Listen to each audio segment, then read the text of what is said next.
ونستغفره ونعوذ بالله من شرور أنفسنا ومن سيئات أعمالنا من يهده الله فلا مضل له ومن يضلل فلا هادي له وأشهد أن لا إله إلا الله وحده لا شريك له وأشهد أن محمدا عبده ورسوله صلى الله عليه وعلى آله وأصحابه والتابعين والتابع التابعين ومن تبعهم بإحسان إلى يوم الدين. فقال تعالى في القرآن العظيم: يا أيها الذين آمنوا اتقوا الله حق تقاته ولا تموتن إلا وأنتم مسلمون. يا أيها الناس اتقوا ربكم الذي خلقكم من نفس واحدة وخلق منها زوجها وبث منهما رجالا كثيرا ونساء واتقوا الله الذي تساءلون به والأرحام إن الله كان عليكم رقيبا. يا أيها الذين آمنوا اتقوا الله وقولوا قولا سديدا يصلح لكم أعمالكم ويغفر لكم ذنوبكم ومن يطع الله ورسوله فقد فاز فوزا عظيما. أما بعد فإن أصدق الحديث كتاب الله وخير الهدي هدي محمد صلى الله عليه وعلى آله وصحبه وسلم وشر الأمور محدثاتها فإن كل محدثة بدعة وكل بدعة ضلالة وكل ضلالة في النار أعاذنا الله وإياكم من النار. Ikhwani fi din azani wa azakumullah. Alhamdulillah, pada malam yang mulia ini kita bisa kembali melanjutkan kajian kita dari membaca kitab Al-Wajiz fi Fiqh Sunnah wal Kitab Al-Aziz karya Syekh Abdul Alim Ibn Badawi Al-Khalafi hafizahullah ta'ala. Dan pembahasan kita masih di pembahasan yang berkaitan dengan jenazah, yang mana pada pertemuan 2 minggu yang lalu kita telah menyelesaikan tentang sifat sholat jenazah. Secara rinci sudah kita sebutkan beserta dalil-dalilnya. Kemudian muallif hafizahullah ta'ala beliau menyatakan, silakan bagi yang berkitab buka di halaman yang ke-178. Wala tajuzu salatu 'ala al-janazati fil awqat allati tahrumu as-salatu fiha illa ad-darurah. Tidak boleh menyolatkan jenazah pada waktu-waktu yang sholat itu dilarang. Pada waktu-waktu yang sholat itu dilarang, kecuali dalam keadaan darurat. Kita tahu di sana ada 3 waktu yang dilarang untuk melakukan sholat. Jadi maksudnya sholat secara mutlak, ya, yang tidak memiliki sebab. Tapi kalau di sana memiliki sebab, maka enggak mengapa dilakukan pada waktu apapun. Sebagaimana contoh salat tahiyatul masjid. Sebabnya ketika seorang masuk masjid, maka kapanpun waktunya boleh melakukan salat, yakni salat tahiyatul masjid. Ini termasuk salat yang diperkecualikan di dalam waktu yang terlarang. Tapi yang terlarang di sini adalah waktu melakukan salat secara mutlak. Maksudnya salat seorang sengaja salat sunnah mutlak, maka dilarang. Kecuali kalau di sana salat yang memiliki sebab.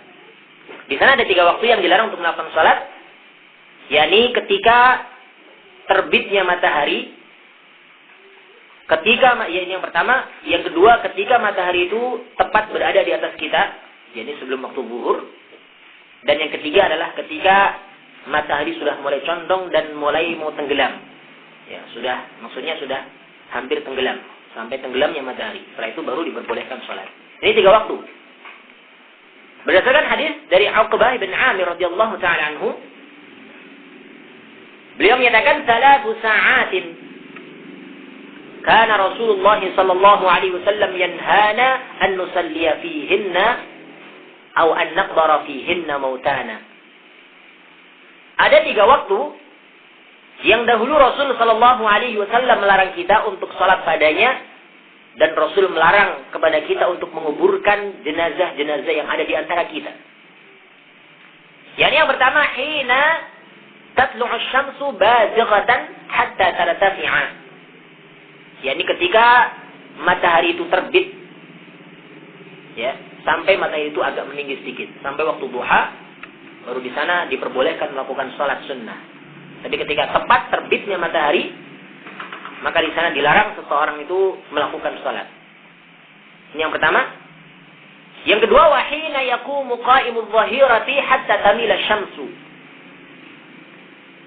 Kemudian ketika matahari tepat berada di atas kita.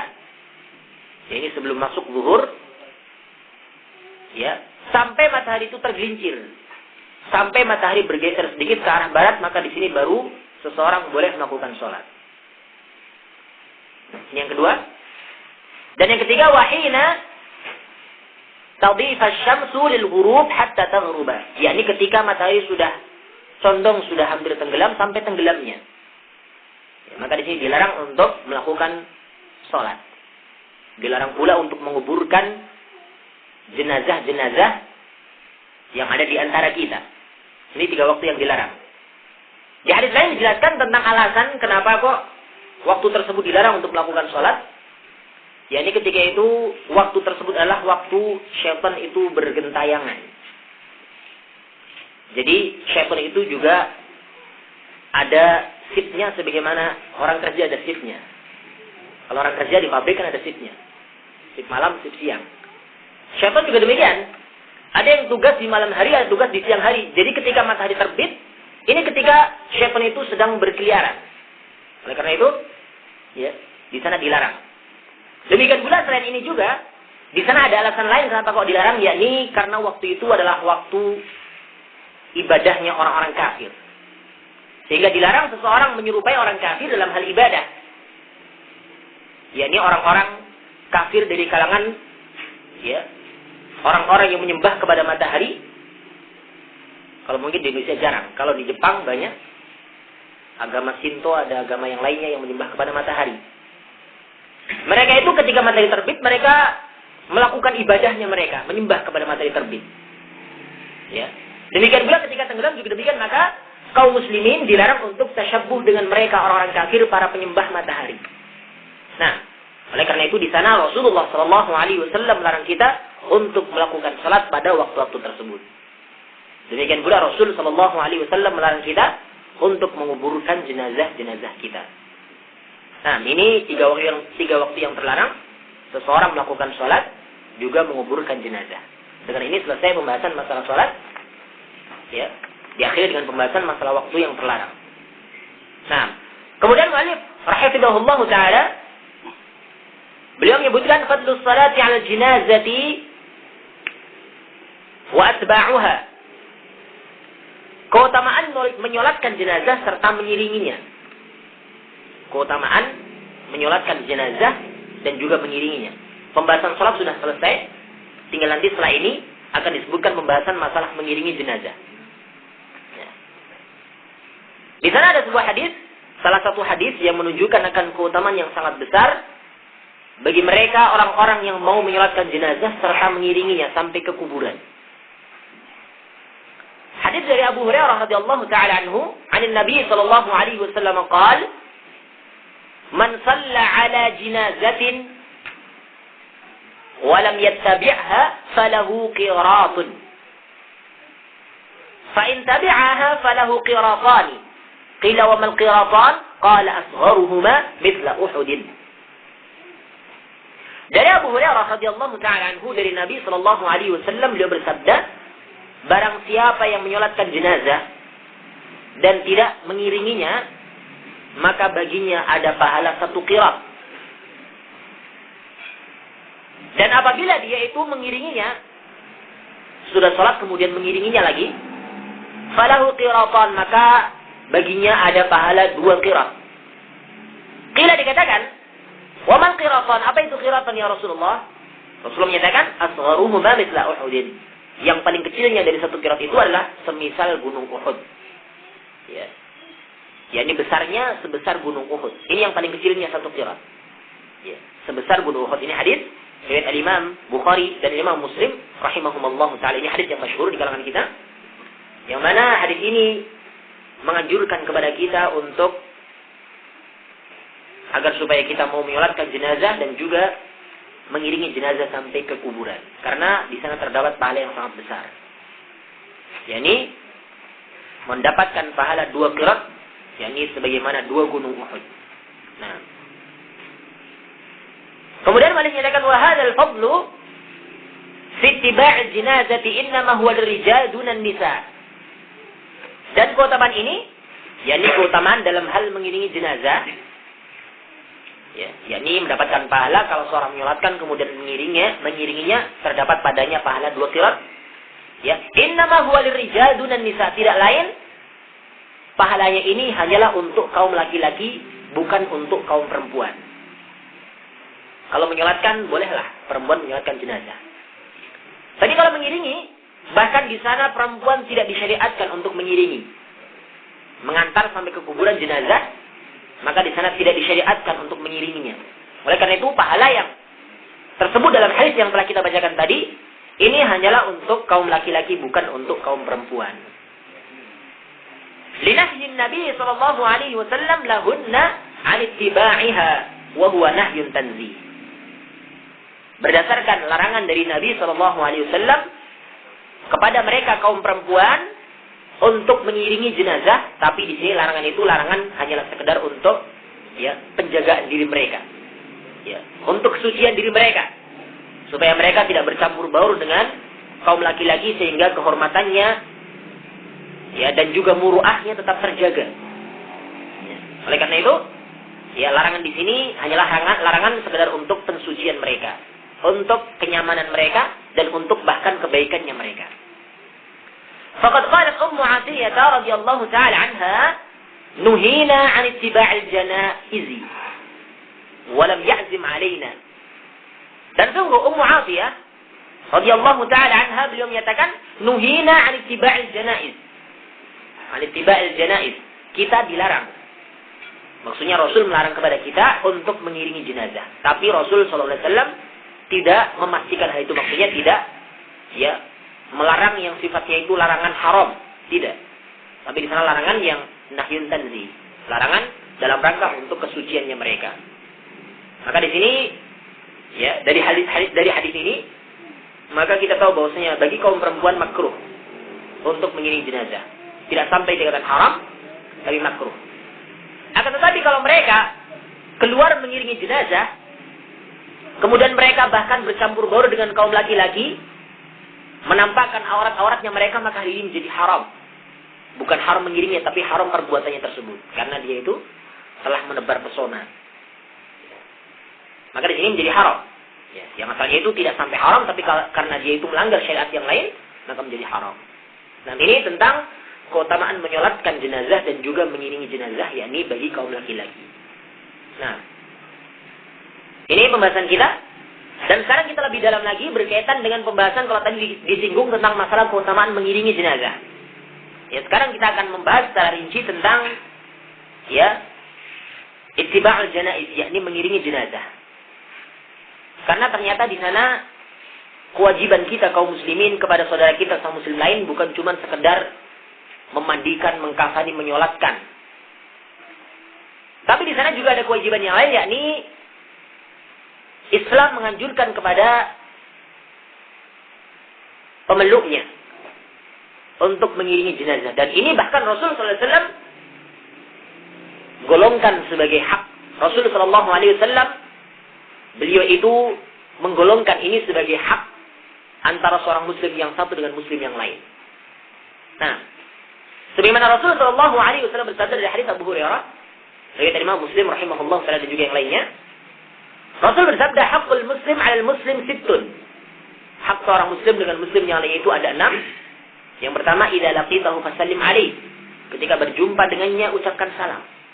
Wa idza da'aka fajibhu, ketika diundang penuhi undangannya. Kemudian selanjutnya, wa idza tansahaka fansahhu, kalau saudaramu minta nasihat, berikan nasihat. Yang keempat, wa idza marida fa'udhu, kalau sakit kunjungi dia. Wa idza 'atisha fahamidallah fashammithu, kalau saudaramu bersin, kemudian bertashmid. Ya. Kemudian bertahmid ya. Bertahmid mengucapkan alhamdulillah, maka doakanlah dia, tashmidlah dia, ini doakan dengan doa rahmat. Yarhamukallah. Kemudian yang keenam, yakni wa idza mata fattabi'hu. Kalau saudaramu meninggal, iringilah. Berarti kan di sini Rasulullah SAW bukan cuma sekedar memerintahkan untuk menyolatkan. Ya. Bahkan di sini Rasulullah SAW yakni menyatakan untuk mengiringi. Maka di sini tentunya hak kita belum gugur cuma sekedar dengan menyolatkan saja. Ya. Kewajiban kita kepada saudara sesama kita kaum muslimin belum gugur cuma sekedar menyolatkan. Tapi di sana seorang Rasulullah menyatakan yakni mengiringi. Bukan cuma sekedar menyolatkan tapi mengiringi, yakni mengiringi sampai ke kuburannya. Maka tentunya mengiringi jenazah ini juga termasuk di antara perkara yang penting yang harus kita ketahui berkaitan dengan pembahasan masalah jenazah.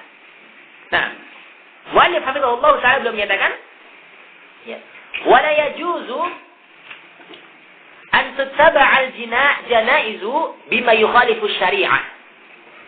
Bima yukhalifu syari'ata. Dan tidak boleh mengiringi jenazah dengan perkara-perkara yang menyelisih syariat. Ya. Tidak boleh mengiringi jenazah dengan perkara-perkara yang menyelisihi syariat. Wa qad jaa'a an-nassu fiha 'ala amrayn. Dan nas telah datang berkaitan dengan masalah ini. yakni di sana ada dua perkara yang secara nas ada larangannya. yakni raf'u shauti bil buka wa itba'uha bil bakhur. yakni meninggikan suara dengan tangisan-tangisan dan juga mengiringinya dengan membawa bakhur, membawa dupa, membawa kemenyan, ataukah membawa yakni asap-asapan. Entah itu bukan dupa, tapi kalau di sana ada obor, ini sama. Ya. Sama kaitannya dengan perkara yang terlarang. Ini yang ada nasnya ada dua perkara. Ya, raf'u shauti bil buka dan juga wa atba'uha bil bakhur. yakni meninggikan suara, mengeraskan suara dengan tangisan-tangisan serta mengiringinya dengan bakhur, yakni dengan dupa, dengan kemenyan. Walaika fi qalihi sallallahu alaihi wasallam, dan hal itu sebagaimana di dalam sabdanya Rasul sallallahu alaihi wasallam, la tuttaba' al-janazatu bi sautin wala narin. Jenazah tidak boleh diiringi dengan suara-suara, tidak pula boleh diiringi dengan api-apian, dengan perapian. Baik itu cuma sekedar ya baranya saja ataukah apinya secara umum. Yang jelas di sana tercakup dalam kategori api, maka di sana dilarang untuk dijadikan sebagai sesuatu yang mengiringi jenazah. Ya, ini yang ada nasnya memang dua perkara ini. Suara-suara dan yang kedua adalah nar, yakni api. Wa yalhaqu bidzalika raf'u shauti bidzikri amama al-janazati. Dan termasuk dalam hal itu, dikategorikan dalam hal itu, yakni hal yang terlarang juga karena menyelisih syariat. yakni raf'u shauti bidzikri amama al-janazati. Meninggikan suara, mengeraskan suara dengan suara-suara zikir di depan jenazah. Ya, ini termasuk dalam hal kategori larangan karena di sana hadisnya itu umum, bisautin, dengan suara-suara. Ya, yang dikhususkan untuk mengiringi jenazah maka di sana dilarang. Baik itu zikir, biasanya itu ada kaum muslimin dengan mengucapkan kalimatut thayyibah, la ilaha illallah, la ilaha illallah, sambil rame-rame, la ilaha illallah, la ilaha illallah. Ini ada seperti ini. Di daerah saya banyak. Kalau di sini saya belum pernah lihat. Nah, maka ini termasuk di antara perkara yang dalam kategori larangan. Karena di sana Rasul menyatakan, yakni bisautin, dengan suara. Maka di sini mu'allif menyatakan wa yalhaqu bidzalika raf'u shauti bidzikri amama al-janazati. Termasuk dalam hal itu, dikategorikan dalam hal itu, hal yang terlarang maksudnya, yakni mengeraskan suara dengan zikir di hadapan jenazah. Kenapa demikian? Li'annahu bid'atun. Karena itu adalah perkara bid'ah.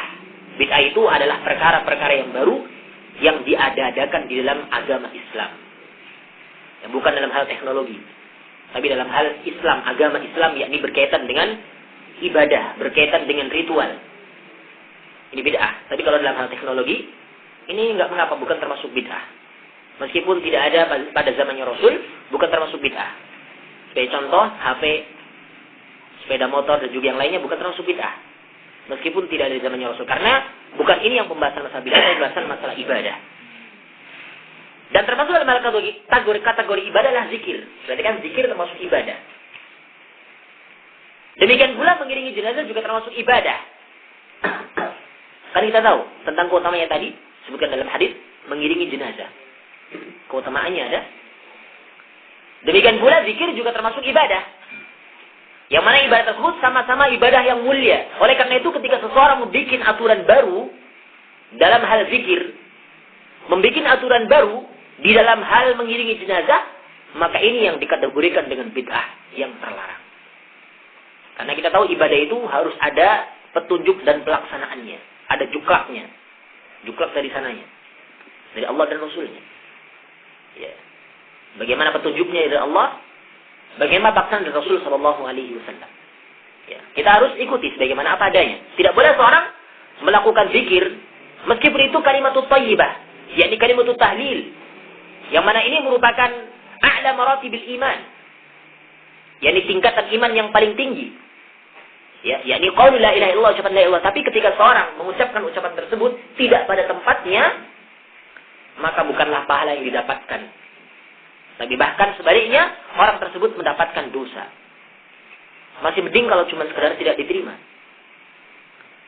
Tapi kalau dia berdosa maka tentunya dia rugi. Sudah capek, tambah lagi dosa. Ini dalam hal ibadah. Jelas Allah tidak akan menerima karena Rasulullah SAW bersabda, "Man 'amila 'amalan laisa 'alaihi amruna fa huwa raddun."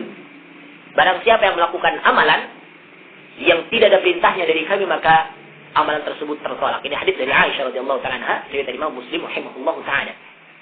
Ini jelas. Gambarannya, pendekatannya seperti ini. Karena Allah itu telah memerintahkan sesuatu kemudian seorang merubahnya. Kalau gambaran yang real, gambaran yang nyata, contohnya ini gambaran dunia, bukan gambaran masalah ibadah, gambaran dunia. Contoh misalkan saya pesan sama katakan tukang kayu. Saya minta tolong bikinkan meja. Meja ukurannya sekian dan sekian. Ukurannya katakan 1 meter kali 50. Kemudian ternyata sama tukang itu inisiatif.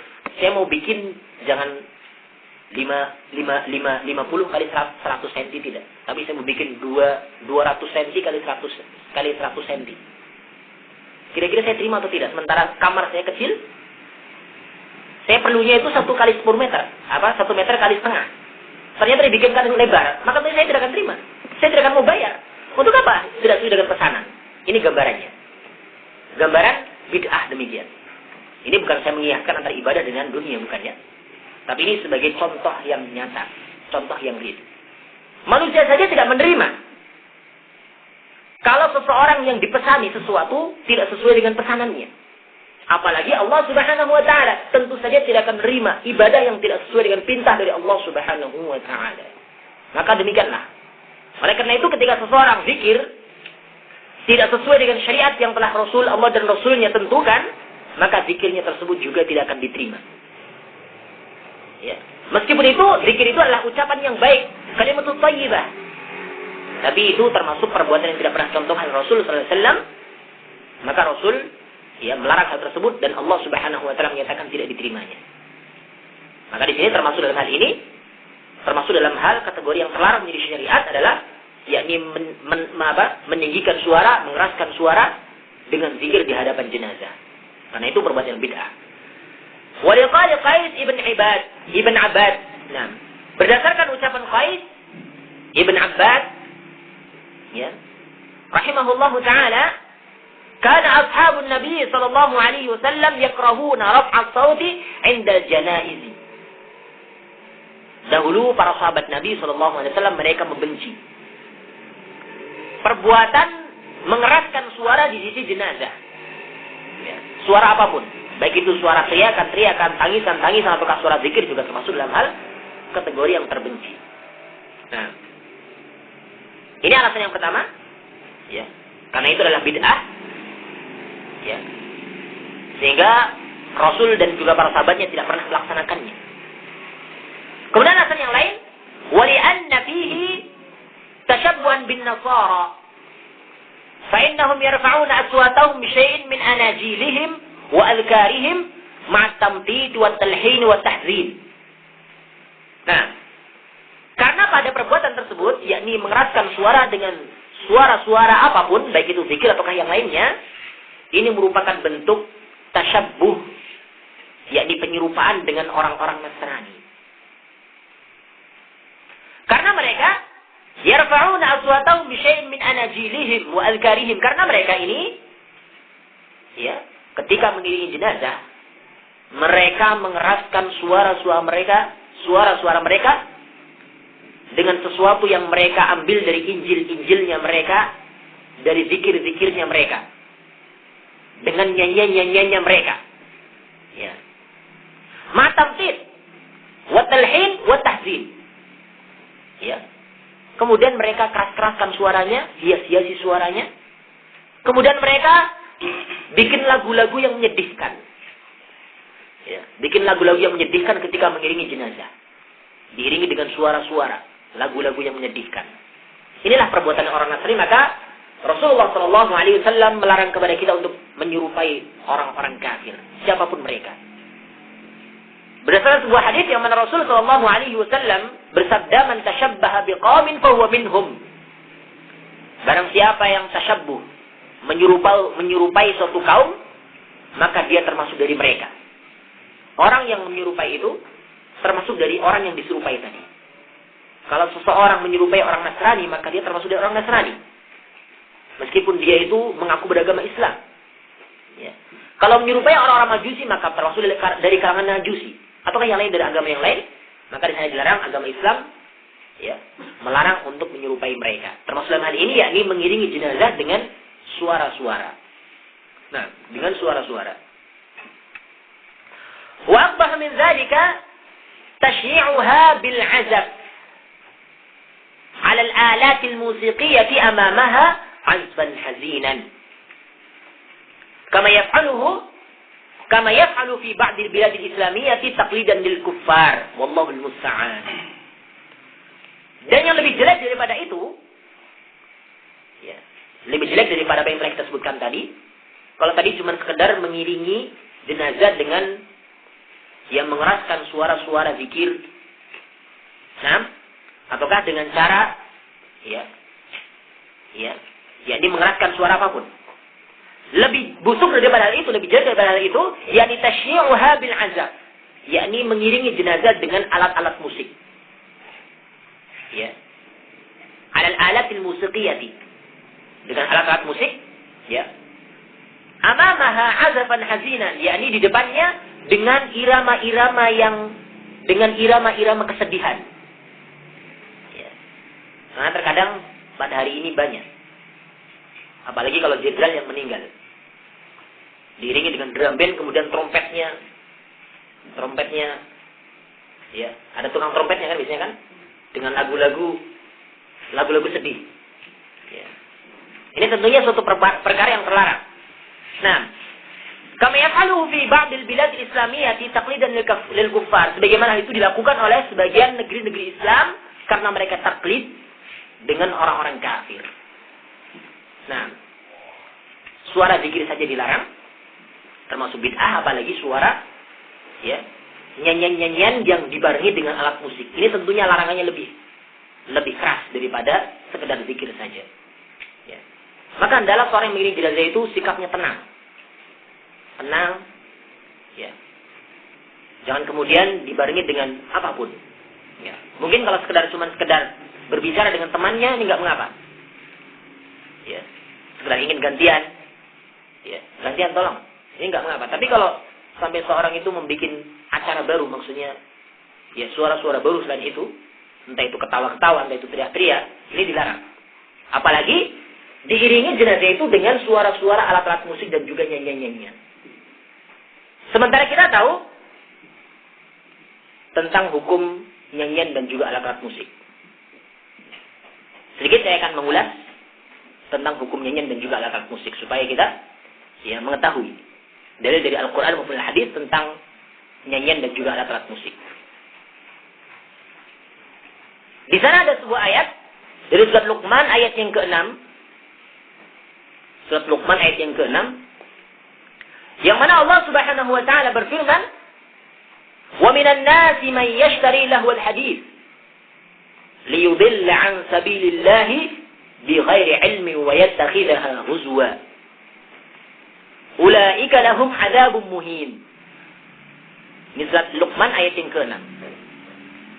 Allah Subhanahu wa taala berfirman, dan di antara manusia ada orang-orang yang yashtari lahwal hadits, membeli lahwal hadits.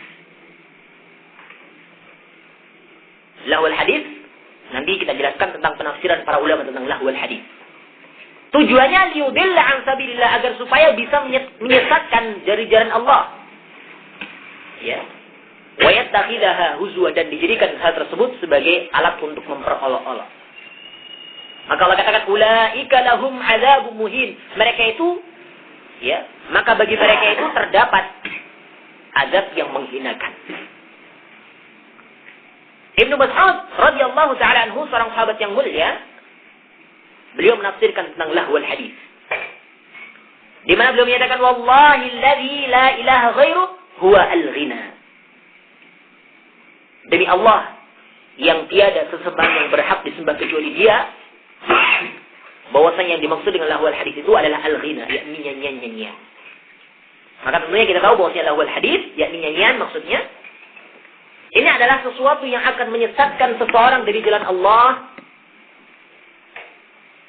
Dan di akhir ayat Allah menyatakan ulaika lahum adzabun muhin. Allah mengancam bagi mereka orang-orang yang melakukan hal ini, yakni bagi mereka terdapat azab yang menghinakan. Ini ayat yang pertama yang menunjukkan, ya, katakan haramnya nyanyian-nyanyian dan juga alat-alat musik. Ini salah satu penafsiran dari Abdullah bin Mas'ud radhiyallahu ta'ala anhu, yakni al-ghina. Demikian pula ulama yang lain, di antaranya Abdullah bin Abbas, yakni Imamul Mufassirin, imamnya ahli tafsir. Ibnu Abbas ini salah satu sahabat yang direkomendasikan Rasul sallallahu alaihi wasallam, didoakan oleh Rasul sallallahu alaihi wasallam bahwasanya beliau itu menjadi seorang yang alim dalam bidang tafsir. Sebagaimana doa yang masyhur, yakni doanya Rasul kepada Abdullah bin Abbas, Allahumma faqihhu fid din wa 'allimhu ta'wil. Ya Allah, faqihkanlah Ibnu Abbas dengan agama Islam ini dan ajarkanlah kepadanya takwil, yakni tafsir Al-Qur'an. Oleh karena itu Abdullah bin Abbas dikenal dengan sahabat yang ahli dalam bidang tafsir Al-Qur'an. Dikatakan yakni Imamul Mufassirin, yakni imamnya para ahli tafsir. Beliau, demikian juga sahabat yang lain, yakni Abdullah bin Umar, Jabir bin Abdullah dan juga yang lainnya radhiyallahu ta'ala anhum ajma'in. Demikian pula murid-muridnya Abdullah bin Abbas, Mujahid, kemudian Ikrimah, Hasan al-Basri dan juga yang lainnya. Mereka menyatakan nazalat hadhil ayatu fil ghina wal mazamir. Ayat tersebut turun, yaitu surat Luqman ayat yang ke-6 tadi, turun, ya, fil ghina wal mazamir, berkaitan dengan hukum nyanyian dan juga alat-alat musik. Ini jelas penafsiran dari para ulama, bukan cuma sekedar penafsiran, ya, ahli tafsir yang ada pada zaman sekarang. Bukan cuma sekedar orang-orang yang menafsirkan, orang-orang yang mengaku sebagai ahli tafsir, tidak. Tapi penafsiran orang-orang yang tahu betul kapan ayat tersebut turun, yang langsung menyaksikan turunnya Al-Quran, langsung menyaksikan Rasulullah SAW. Mereka menafsirkan bahwa yang dimaksud dengan ayat tersebut, nazalat hadil ayatu fil ghina wal mazamir. Ayat itu turun berkaitan dengan nyanyian dan juga alat-alat musik. Ini salah satu dalil yang menunjukkan tentang haramnya al-ghina wal mazamir, yakni nyanyian dan juga alat-alat musik. Kemudian di ayat yang lain, di surat Al-Isra ayat yang ke-64, Al-Isra ayat yang ke-64, Allah Subhanahu wa taala berfirman, "Wastafziz man istata'ta minhum bi sautika." Dan silahkan perdayakan, silahkan tipu orang-orang yang engkau mampu untuk tipu mereka bi sautika, dengan suaramu. Ini perkataan Allah kepada para syaitan. Silakan perdayakan mereka, orang-orang yang engkau mau perdayakan bi sautika, dengan suaramu. Ya, berkata Mujahid, ini seorang tabi'in, muridnya Abdullah bin Abbas, seorang ahli tafsir. Nah, beliau menyatakan al-ghina wal mazamir, yang dimaksud dengan sautik, yakni suaramu, suara syaitan, maksudnya ini adalah al-ghina wal mazamir, yakni nyanyian dan juga alat-alat musik. Ini berkata Mujahid rahimahullah ta'ala. Nah, ini dua dalil dari Al-Quran yang sangat jelas, ya, yang menunjukkan tentang haramnya nyanyian dan juga alat-alat musik. Jelas tadi ya, yang pertama lahwul hadits, Allah katakan sebagai lahwul hadits. Yang kedua dikatakan dengan sautus syaitan. Oleh karena itu, para ulama salafun salih, pendahulu kita yang saleh dari kalangan sahabat tabi'in, atba'ut tabi'in, mereka menamakan nyanyian dan juga alat musik sebagai mazamir syaitan, yakni seruling-serulingnya syaitan, suara-suaranya syaitan. Ini dalil dari Al-Quran yang menunjukkan haramnya nyanyian dan juga alat musik. Di sana juga ada dalil dari Al-Hadis yang sangat jelas. Tidak ada lagi keraguan tentang hukum tentang alat musik dan juga nyanyian. Di antaranya adalah hadis yang diriwayatkan oleh Imam Al-Bukhari rahimahullahu taala, di mana Rasul sallallahu alaihi wasallam bersabda, "La yakunanna min ummati aqwamun yastahilluna al-hira wal harira wal khamra wal ma'azif." Rasulullah sallallahu alaihi wasallam bersabda, benar-benar akan ada dari kalangan umatku yang mereka itu menghalalkan yastahilluna al-hira. Mereka menghalalkan al-hira, yakni az-zina. Kita tahu zina itu haram. Ternyata ada sebagian kaum muslimin yang mereka menghalalkan perzinahan. Dan sekarang telah terbukti sabda Rasul sallallahu alaihi wasallam sejak 14 abad yang lalu. Dahulu tidak ada orang Islam yang menghalalkan zina. Mereka seluruhnya sepakat kalau zina itu haram. Tapi ternyata di akhir zaman ini, di zaman-zaman ini ternyata ada di antara kaum muslimin yang mereka menghalalkan perzinahan. Kita ambil contoh, orang-orang Syiah. Mereka menghalalkan nikah yang namanya nikah mut'ah, nikah kontrak. Sekarang kalau kita boleh menggambarkan apa bedanya nikah kontrak dengan datang ke pelacuran kemudian booking satu pelacur, saya nikahin kamu 1 jam 2 jam dengan mahar 100.000 katakan. Apa bedanya? Sama aja. Ngontrak sama aja. Ngecer istilahnya. Ya, ini tentunya orang yang seperti ini bahkan lebih berbahaya daripada orang-orang yang datang ke pelacuran. Orang yang datang ke pelacuran mereka tahu haramnya perbuatan zina. Tahu haramnya dan mereka tahu ini haram. Kalau kita tanya kepada orang yang suka ke pelacuran, dia tahu ini haram memang. Ini zina. Tapi orang Syiah tadi ini lebih berbahaya karena mereka menganggap halalnya perbuatan zina. Bahkan mereka atasnamakan dengan Islam. Mereka namakan dengan nikah tapi nikah mut'ah, nikah kontrak. Ini tentunya orang-orang yang menghalalkan perzinahan. Ya, maka di sini jelas bahwasanya zina itu adalah perkara yang haram. Bahkan ya Allah Subhanahu wa taala menyatakan secara nas hukuman bagi mereka orang-orang yang melakukan perzinahan. Waz-zaniyatu waz-zani fajlidu kulla wahidin minhuma mi'ata jaldah. Pezina laki-laki dan pezina perempuan, maka jilidlah masing-masing dari keduanya 100 kali jilid. Ini bagi yang belum menikah. Tapi yang sudah menikah, maka mereka itu dihukum yakni rajam sampai mati. Nah, inilah hukuman yang keras bagi zina. Di dunia saja sudah demikian, apalagi di akhirat kelak. Nah, maka tentunya ini perbuatan yang haram, jelas haramnya. Ya. Tapi ternyata umatku, Rasul menyatakan, ya, ada di kalangan umatku nanti la yakunanna min ummati aqwamun yastahilluna al-hira. Benar-benar akan ada dari kalangan umatku yakni sekelompok kaum yang mereka menghalalkan al-hira yakni az-zina. Wal khamra, dan juga khamr, minuman keras. Ya. Wal harira, demikian pula harir yakni sutra bagi laki-laki, wal ma'azif, dan juga alat-alat musik. Berarti kan di sini Rasulullah SAW mensejajarkan di antara perzinahan, minuman keras, sutra bagi laki-laki dan juga alat-alat musik. Maka kita tahu bahwasanya 4 perkara ini adalah perkara yang haram karena Rasul mensejajarkan. Ya, asalnya itu haram, tapi ternyata ya, umatnya Rasul ada yang menghalalkan perkara tersebut. Ya. Maka ini dalil yang sangat jelas yang menunjukkan ya, 4 perkara tersebut adalah perkara yang hukumnya sama, yaitu haram. Perzinahan, minuman keras, sutra bagi laki-laki, dan juga al-ma'azif, yakni alat-alat musik. Nah, maka di sini jelas tentang hukumnya ya, yakni alat-alat musik. Jadi dari hadis Abdullah bin Umar radhiyallahu ta'ala anhu, Rasulullah SAW juga bersabda, "Inna Allah harrama 'ala ummati al-khamra wal kubata wal ghaibara wa kullu muskirin haram." Nah, sesungguhnya Allah Subhanahu wa taala mengharamkan kepada umatnya khamr, minuman keras. Wal kubata, dan juga genderang. Wal ghaibarah, dan juga drum. Wa kullu muskirin haram, dan setiap yang memabukkan itu adalah haram. Ini hadis dari Imam Muhammad dan juga Imam Tirmidzi ya rahimahullahu taala. Ini dari yang sangat jelas yang menunjukkan haramnya alat-alat musik dan juga nyanyian-nyanyian. Nah, bahkan alat-alat musik serta nyanyian, ya, ini kalau nggak salah saya sudah pernah sampaikan di khutbah Jumat waktu di Gerinjing. Cuman di sini nggak mengapa kita ulangi lagi sebagai bentuk untuk murajaah. Nah, yakni hadis dari Ali, di sana ada hadis dari Ali tentang hukuman ataukah ya dampak negatif dari nyanyian. Nah, Rasulullah SAW menyatakan, "Idza fa'alat ummati 15 khaslatan, nam halla biha al-bala." Apabila umatku telah melakukan 15 perkara, maka sudah halal bagi mereka bencana.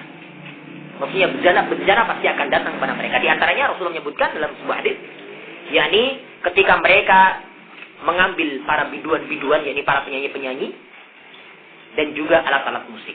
Ini hadis dari Imam Tirmidzi rahimahullah taala. Ya, maka di sini nyanyian dan juga alat musik termasuk di antara sebab datangnya bala, datangnya bencana. Nah, kemudian di sana juga ada hadis lain, ya, yang mana Rasulullah SAW bersabda, "Nah, inna fi ummati khasafan wa masakhan wa qadhafan." Qalu ya Rasulullah, wa hum yashhaduna an la ilaha illallah? Qala na'am. Idza dhaharat al-ma'azif wal khumur wa labsul harir. Rasulullah SAW bersabda, sesungguhnya di kalangan umatku nanti akan terjadi khasafan. Nah, yakni penenggelaman, akan ditenggelamkan. Wa masakhan, dan juga perubahan. Wa qadhafan, dan akan terjadi antara mereka saling tuduh menuduh. Yakni saling fitnah. Kapan hal itu terjadi? Ya. Padahal mereka itu para sahabat menyatakan, "Ya Rasulullah, wa hum yashhaduna an la ilaha illallah." Ya Rasulullah, padahal mereka itu masih bersaksi bahwa tiada sembahan yang berhak disembah kecuali Allah. Qala na'am. Rasul menyatakan, "Iya, mereka masih bersaksi, mereka masih Islam." Tapi ternyata terjadi padanya saling fitnah, terjadi padanya penenggelaman. Ya. Dibinasakan oleh Allah Subhanahu wa taala. Yakni idza dhaharat al-ma'azif wal khumur wa labsul harir. Ketika alat-alat musik sudah mulai nampak, ya, sudah dilegalkan. Demikian pula khumur, yakni minuman-minuman keras sudah dilegalkan, wa labsul harir, dan juga menggunakan sutra bagi laki-laki sudah dibolehkan. Maka terjadi padanya yakni khasafan wa masakhan wa qadhafan. Nah, ini beberapa dalil dari al-hadis. Al-Quran sudah disebutkan 2 dalil, al-hadis juga sudah disebutkan beberapa dalil. Kemudian di sana juga ada asar para ulama, yakni para sahabat dan juga para ulama yang lain tentang masalah ini. Berkata Abdullah bin Mas'ud radhiyallahu ta'ala anhu, "Al-ghina yanbutun nifaq fil qalbi kama yanbutul ma'u zar'a." Nyanyian ini akan menumbuhkan sifat kemunafikan pada hati seseorang sebagaimana api itu akan menumbuhkan tanaman. Sebagaimana air itu akan menumbuhkan tanaman. Ini perkataan dari Abdullah bin Mas'ud radhiyallahu ta'ala anhu. Nah, berkata Imam Malik rahimahullahu ta'ala, "Wa inna ma yaf'aluhu 'indana al-fusaq." Tidak lain orang-orang yang melakukan hal itu, yaitu nyanyian dan juga alat-alat musik, di sisi kami itu hanyalah orang-orang yang fasik. Berkata Fudail bin Iyad radhiyallahu ta'ala anhu, "Al-ghina ruqyatuz zina." Nyanyian itu adalah merupakan ruqyahnya zina, yaitu jampi-jampinya perzinahan. Kalau seorang sudah dirayu dengan nyanyian, sudah tersihir. Ya. Semuanya sudah hilang. Ya. Yang ada hanyalah syahwat dan keinginan duniawi. Nah, maka tentunya di sini, ya, suatu perkara yang terlarang di dalam agama Islam. Ya, oleh karena itu, ya, termasuk di antara yang paling jelek ketika nyanyian dan juga alat-alat musik itu dijadikan sebagai sesuatu yang mengiringi jenazah. Nah, oleh karena itu banyak menyatakan wa aqbahu min dzalika tashyi'uha bil 'azafi 'ala al-alat al-musiqiyyati amamaha 'azafan hazinan. Dan yang lebih jelek daripada hal itu, yakni mengiringi jenazah dengan alat-alat musik di depan jenazah, yakni dengan irama-irama kesedihan. Soal itu dilakukan oleh sebagian negeri Islam, karena mereka itu taklid dengan orang-orang kafir. Wallahu musta'an, kepada Allah tempat untuk meminta pertolongan. Nah, ini berkaitan dengan pembahasan masalah larangan, hal-hal yang terlarang di dalam mengiringi jenazah. Kemudian saya katakan wajibul isra'u fi sayri biha sayran duna raml. Wajib untuk isra', cepat. Berjalan cepat di dalam berjalan ketika mengiringi jenazah dengan jalan yang cepat tapi tidak raml, tidak berlari-lari, tidak sampai lari-lari. Tidak sampai berlari-lari kecil tapi jalannya cepat, tidak sampai lari-lari. Nah, jalan cepat tapi tidak sampai lari-lari. Liqalihi sallallahu alaihi wasallam, berdasarkan sabda Nabi sallallahu alaihi wasallam, asri'u bil jinazati fa in taku salihatan fa khairun tuqaddimunaha alaihi wa in takun ghaira dhalika fa syarrun tad'unahu ala riqabikum. Rasulullah sallallahu alaihi wasallam bersabda, asri'u bil jinazah, segeralah kalian ketika membawa jenazah, ketika mengiringi jenazah. Fa in taku salihatan fa khairun tuqaddimunaha alaihi. Kalau jenazah itu adalah jenazah yang saleh, maka kebaikan yang kalian dahulukan. Ya. Wa in taku ghaira dzalik, kalau ternyata jenazah itu tidak selain itu, yaitu bukan yang saleh, fa syarrun tad'unahu an riqabikum, maka kejelekan sudah segera kalian letakkan dari pundak-pundak kalian. Ya. Jadi semuanya itu ada hikmahnya. Jenazah itu jenazah jenazah yang baik ataukah jenazah yang jelek, tetap disyariatkan untuk mempercepat jalannya. Karena kalau baik akan disegera untuk mendapatkan kebaikan, yaitu nikmat kubur. Tapi kalau jelek, segera kita letakkan, yakni kejelekan dari pundak-pundak kita. Maka segera untuk mengiringi jenazah itu berjalan dengan cepat ketika mengiringi jenazah, tapi bukan tidak sampai lari-lari. Nah, ويجوز المشي أمامها وخلفها وعن يمينها ويسارها على أن يكون قريبا منها إلا الراكب فيسير خلفها لحديث المغيرة بن شعبة قال رسول الله صلى الله عليه وسلم الراكب خلف الجنازة والماشي حيث شاء منها. Dan boleh berjalan di depan jenazah dan juga di belakangnya. Kalau berjalan kaki boleh di depannya atau di belakangnya. Boleh di kanannya, boleh di kirinya, semuanya boleh. Ya. Yani tentunya namanya mengiringi itu dekat. Ala ayyakuna qariban minha. Ya, akan tetapi yakni menjadikan dirinya itu dekat dengan jenazah tersebut.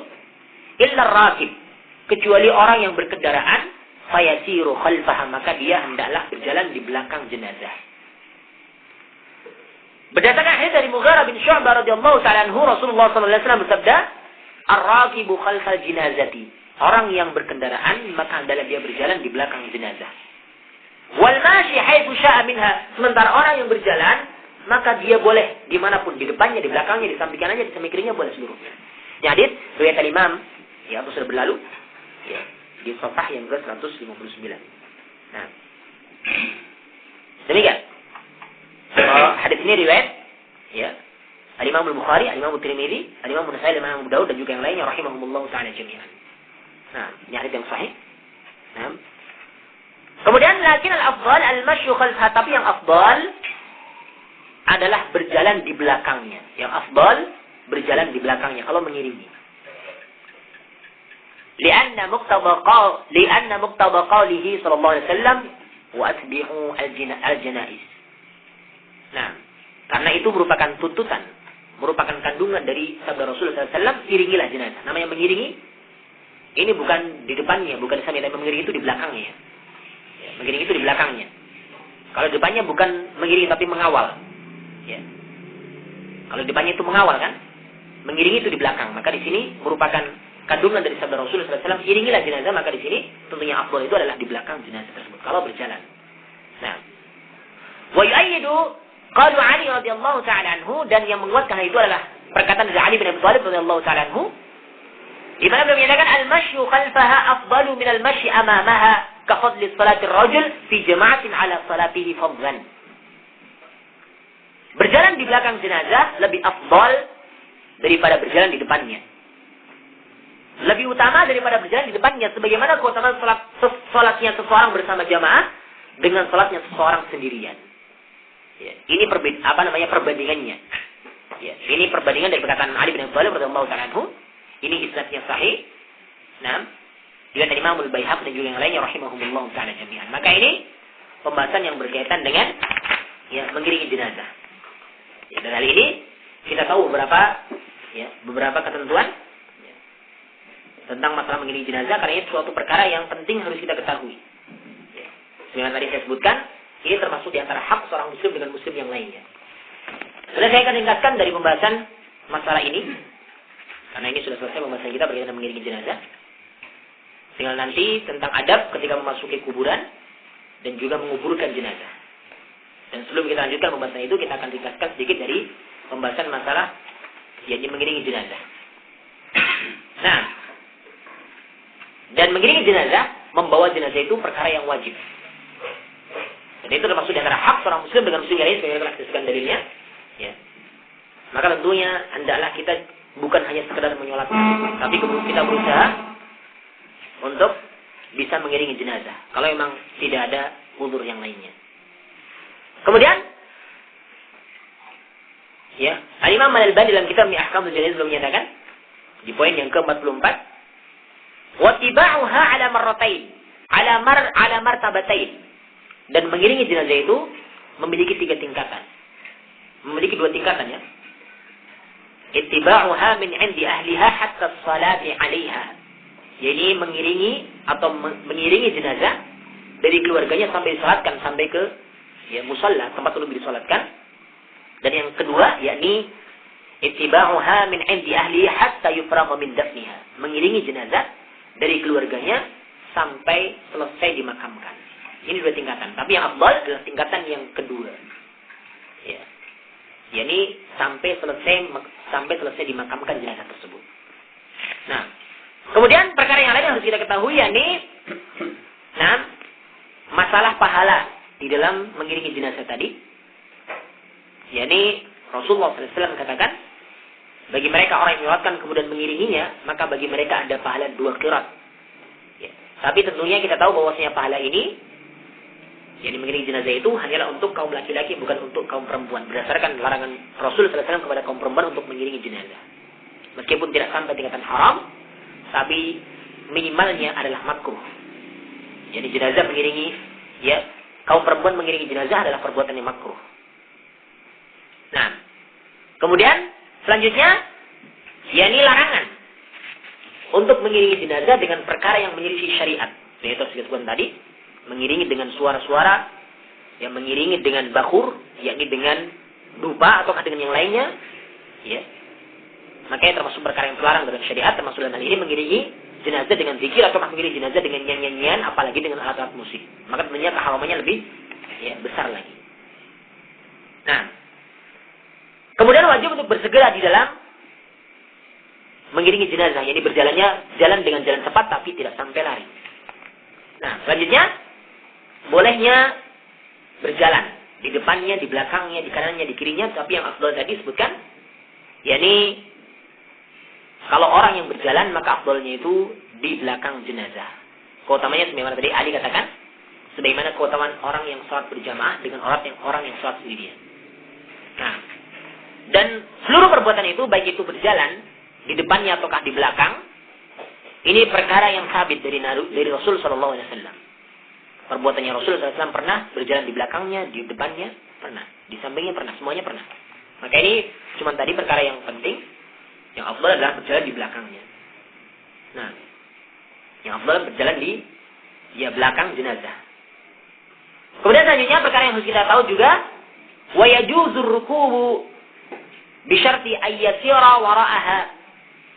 Imam Al-Albani menyatakan boleh seorang mengendari kendaraan ketika mengiringi jenazah, tapi syaratnya hendaklah berjalan di belakang jenazah, jangan di depannya. Tapi kalau mau pakai kendaraan, jalan di belakang jenazah. Nah,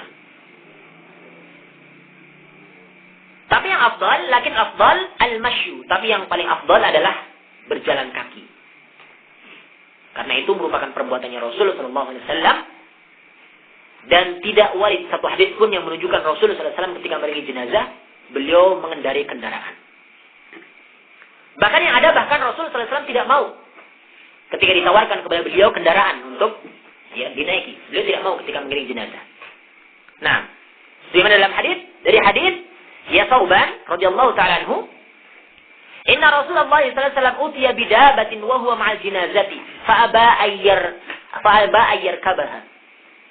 Sesungguhnya Rasulullah SAW pernah didatangkan kepada beliau, yakni seekor kendaraan, ketika beliau bersama jenazah, mengiringi jenazah. Tapi ternyata beliau enggan untuk menaikinya. Nah, falamman sarafa utiya bidabatin farakiba. Tapi ketika sudah selesai pemakaman, ditawarkan lagi kendaraan kepada Rasul, maka Rasul pun mau mengendarainya. Faqilallahu, maka dikatakan kepada dia, bahwasanya Rasul SAW bersabda, innal malaikata kanat tamshi falam akun li'arkaba wa hum yamshun falamma zahabu raqibtu. Sesungguhnya para malaikat, mereka itu berjalan. Oleh karena itu aku tidak mau mengendarai kendaraan dalam keadaan mereka itu berjalan. Maka ketika mereka sudah pergi, sudah selesai pemakaman, mereka sudah pergi, maka aku baru mau mengendarai kendaraan. Nah, ini sebuah hadis yang menunjukkan afdalnya berjalan kaki ketika mengiringi jenazah. Nah, afdal ya. Bahkan dalam riwayat Imam Al-Hakim dan juga yang lainnya dari hadis Sauban, beliau menyatakan kharaja Rasulullah SAW fi jinazatin fara'a nasan rukbanan. Pernah Rasulullah SAW keluar untuk mengiringi jenazah, beliau melihat yakni orang-orang yang mengendarai kendaraan. Faqala, maka Rasul menyatakan, ala tastahun. Inna malaikatallahi ala aqdamihim wa antum ala buhurid dawab. Tidakkah kalian malu? Sesungguhnya para malaikat, mereka berjalan dengan kaki-kakinya mereka. Sementara kalian berada di atas punggung-punggung kendaraan. Ini teguran dari Rasulullah SAW. Meskipun Rasul tidak melarang, cuma ditegur. Ya kalau tidak punya silahkan. Kan demikian bahasa kasarannya. Nah, Rasul menyatakan, apakah kalian tidak malu? Malaikat saja jalan kaki, tapi kenapa kalian berada di atas punggung-punggung kendaraan kalian?